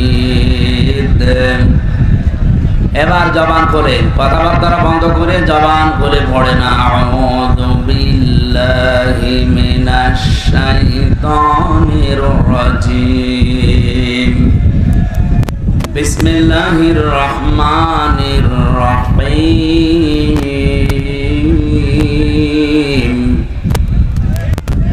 কুল লা আকুলু লাকুম ইনদি খাযাইনুল্লাহ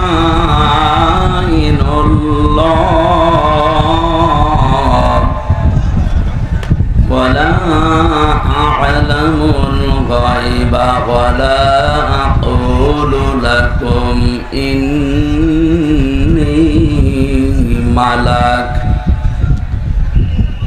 ইন আত্তাবি'ু ইল্লা মা ইউহা ইলাইয়া কুল হাল ইয়াস্তাউিল আ'মা ওয়াল বাসীর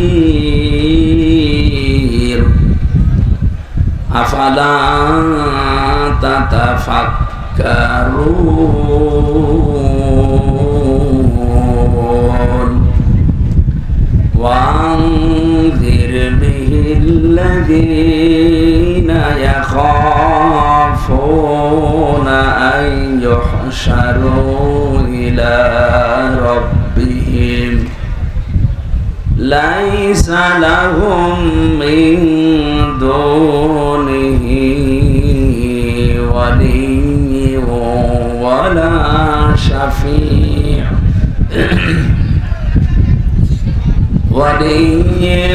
ولا شفيع لعلهم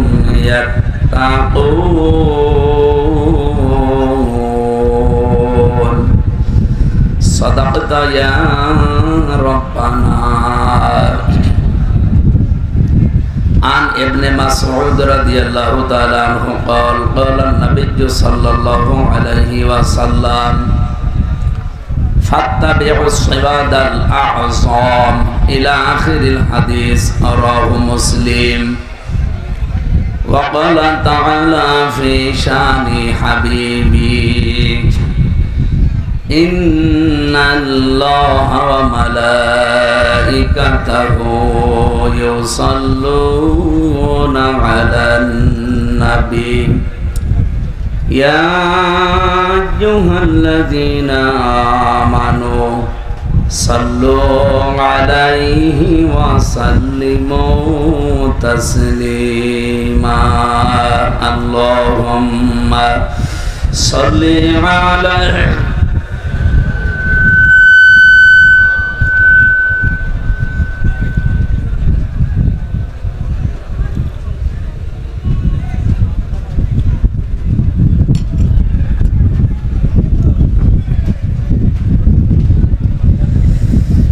بلغ العلا بكماله كشف الدجى بجماله حسنت جميع خصاله صلوا عليه وآله الحمد لله رئيس لي أشهد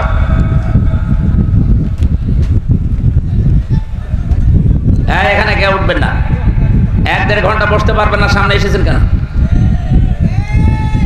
খুলনা আমার বিভাগের জন্য বললাম না, শেষে আমার বদনাম হয়ে যাবে।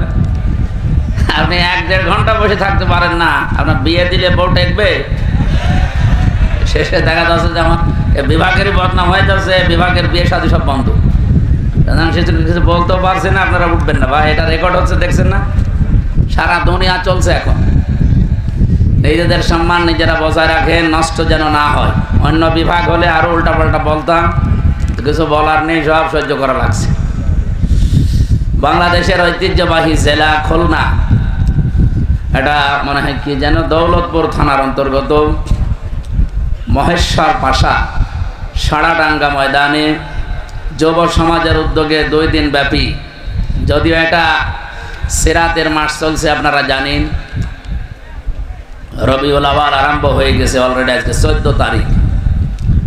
আপনারা দিয়েছেন তাফসিরুল কোরআন মাহফিল, আমরা তাফসির আকারে নবীজিকে মাঝে মাঝে নিয়ে এসে কথা বলবো ইনশাআল্লাহ। 5ম বাৎসরিক 2 দিন ব্যাপী আজকের সম্মানিত সভাপতি এস.এম. আজিজুর রহমান স্বপন, বিশিষ্ট ব্যবসায়ী সমাজসেবক, দামাত বারকাতুহুমুল আলিয়া। এ মাহফিলের প্রধান অতিথি বাংলাদেশ জামাতি ইসলামী।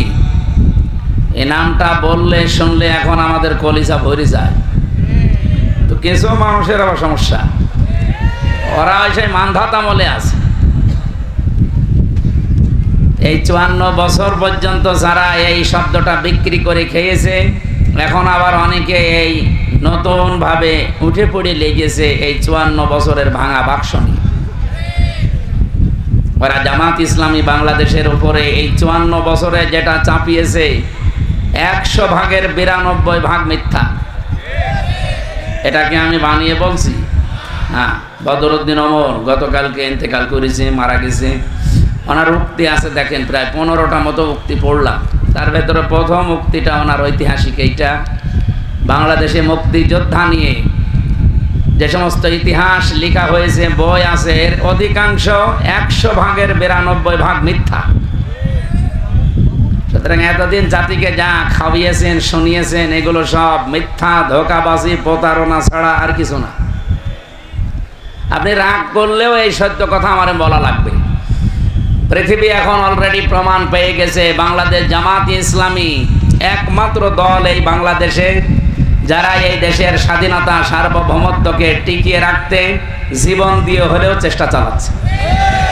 আর বাকি যারা আছে আপনি দেখেন তো।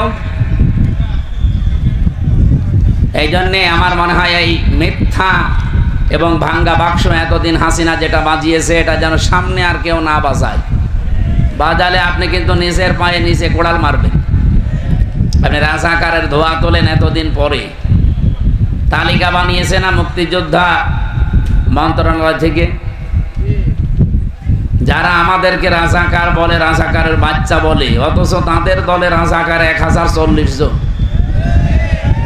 এই শয়তানও মনে হয় হাসে যে আমি শয়তানি আর কি করবো, এ তো আমার চাইতে বড় শয়তান। জামাত ইসলামী বাংলাদেশ রাজাকার এই কথা যারা তোলেন এতদিন, মাত্র 27 জনের নাম দিয়েছেন আপনারা, তারপরও 11 জন মরে গেছে। আর বাকিগুলোর আমি যে বয়স, তারা এখন অন্তত জামাত ইসলামী বাংলাদেশের জন্য অ্যাক্টিভ না। আর আপনাদের যারা সব তো উল্টাপাল্টা। ঝাঁঝর যদি সইকে এসে বলে যে তোমার পেছনে ফোঁটা আছে, ওর দাঁত খুলে ফেলা দরকার। ঝাঁঝরের পেছনে ফোঁটা কয়টা বলেন বলেন? সইয়ের পেছনে ফোঁটা কয়টা? তাহলে আমরা যদি সই হয়ে থাকে, আপনারা ঝাঁঝর, এই জন্যে মুখ সামলিয়ে কথা বলা দরকার। বাংলাদেশ জামাতি ইসলামী নামটা বললেই কারো রাগ হলে আমার কোনো সমস্যা নেই, এটা বললে আমাদের কলিজা এখন ভরে যায়। আলহামদুলিল্লাহ। কেন্দ্রীয় মজলিসে শোরার অন্যতম সদস্য এবং বাংলাদেশ জামাত ইসলামী খুলনা মহানগরীর সম্মানিত আমির, বিশিষ্ট ইসলামী চিন্তাবিদ, শিক্ষাবিদ অধ্যাপক মাহফুজুর রহমান, বাংলাদেশ জামাত ইসলামী কর্তৃক মনোনীত নমিনি, উনি পদপ্রার্থী নয়।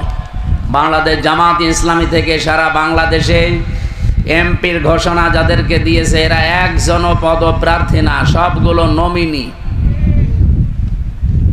পদপ্রার্থী হবে অন্য দলের, যারা এই পদ পাওয়ার জন্য অলরেডি মারামারি করে মরে যায়। এক কথা বলে না কেন?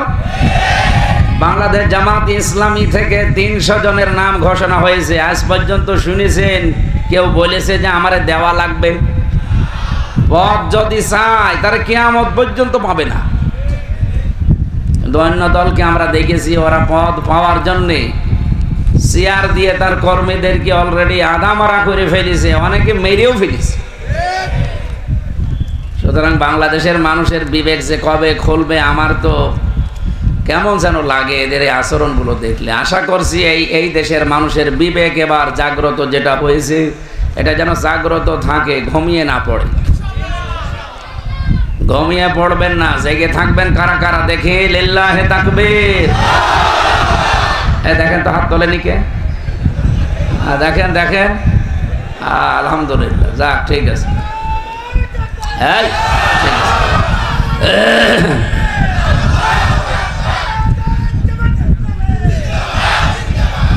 এতক্ষণ পর্যন্ত যারা এখানে আলোচনা রেখেছেন, মাওলানা নূর সাইদ জালাল, হাফেজ মাওলানা হাসিবুল্লাহ মিসবাহ, মাওলানা হোসাইন আহমেদ মাহফুজ চুয়াডাঙ্গা, দামাত বারকাতুহুল আলিয়া, গতকাল এখানে যিনি কথা বলেছিলেন আন্তর্জাতিক খ্যাতি সম্পন্ন মুফাসসিরে কোরআন শ্রদ্ধাভাজন বড় ভাই মাওলানা সাদিকুর রহমান আজহারি, মাওলানা মুফতি সেলিম রেজা, হাফেজ মাওলানা আব্দুল্লাহ আল মামুন, প্রধান অতিথি ছিলেন মুহাদ্দিস আব্দুল খালেক, দক্ষিণবঙ্গের প্রখ্যাত আলেমে দ্বীন। আল্লাহ রাব্বুল আলামিন সবগুলো গোলামকে গোলাম হিসাবে যেন কবুল করেন। বাংলাদেশের অবস্থার দিকে তাকান, অনেকে এখন আল্লাহর গোলামিকে পছন্দ করে না, গোলাম হতে চায় অন্য কারো। বিভিন্ন জায়গায় আমরা গোলামির পরিচয় দেখতে পাচ্ছি। আমরা যারা একামতে দিনের কর্মী আসি, আল্লাহর কসম তারা এই পৃথিবীতে কারো গোলাম না, গোলাম হচ্ছে শুধুমাত্র আল্লাহ। এমনকি আমরা রাসূলুল্লাহরও গোলাম না, আমরা রাসূলুল্লাহর উম্মত। কথা বলেন। মঞ্চে যারা বসে আছেন অবশ্যই ব্যক্তিবর্গগুলো সম্মানিত, নয়তো আপনারা এখানে বসতে দিতেন না। সুতরাং এখানে যারা এসেছেন ওয়ারাফা'না লাকা যিকরাক, তাদের সম্মান মর্যাদা দুনিয়া আখিরাতে আল্লাহ যেন আরো বাড়িয়ে দেন। সামনে বসা মুসলমান ভাইরা, আপনারা আজকের অনুষ্ঠানের প্রধান আকর্ষণ। আপনারা বলেন তো, আপনারা যদি না আসতেন কষ্ট করে এই গরমের ভেতরে, আমির হামজা না, ওর বাবা আসলেও কেউ আসতো, কিছু হইতো? আজকের এই অনুষ্ঠানটা কানায় কানায় পূর্ণ করে যারা কষ্ট করে বসে আছেন, পর্দার আড়ালে আছে মনে হয় মা ও বোনেরা, মেয়েরা আছে, সম্মানিতা মা এবং বোনেরা, প্রশাসনের ভাইরা যারা দায়িত্বে আছেন, শৃঙ্খলার, দল মত জাতি বর্ণ ধর্ম নির্বিশেষে আজকের অনুষ্ঠান। এটা যদিও বাংলাদেশ জামাতে ইসলামীর নাম দেখতে পাচ্ছেন, কিন্তু এটা সবাই মিলে আয়োজন করেছে, এটা আমার বিশ্বাস। হাদা বায়ানুল লিন্নাস, কারণ এই বায়ান সব মানুষের জন্য। মানুষ পদবাচ্যে যারা বিবেচিত আছেন তাদেরকে আজকে আমরা কোরআনে কারিম শোনাবো এবং তাদের কাছ থেকে কিছু অঙ্গীকার নিতে চাই কোরআন কেন্দ্রিক, আগামীতে যেটা কাজে লাগবে ইনশাআল্লাহ। সবাইকে নিয়ে দরবারে ইলাহিতে আমরা শুকরিয়া আদায় করছি, বলেন আলহামদুলিল্লাহ। পৃথিবীতে আল্লাহ যদি চারটা জিনিস দিতে পারে, আল্লাহ সবচাইতে বেশি আনন্দ পান, খুশি হন। আপনারা এখনো ওঠাউঠি করেন কারা ভাই? এই ছেলে, বসো বসো বসো বসো। আপনি কি জানেন এখানে কত মেয়ের বাপ বসে আছে? তারা জামাই খুঁজতে এসেছে। আপনি যদি এখন ওঠাউঠি করেন, ও বলবে যে না, মেয়ে বিয়া দেওয়ার দরকার নেই। সুতরাং আমি আশা করবো আপনারা 1 ঘন্টা সময় দেন, উঠবেন না। কথা রাখা যাবে ইনশাল্লাহ? আমার এই 2টা কথা ভাই, শুধু উঠবেন না আর কথা বলবেন না, বাকি আপনার যা করা লাগে করেন।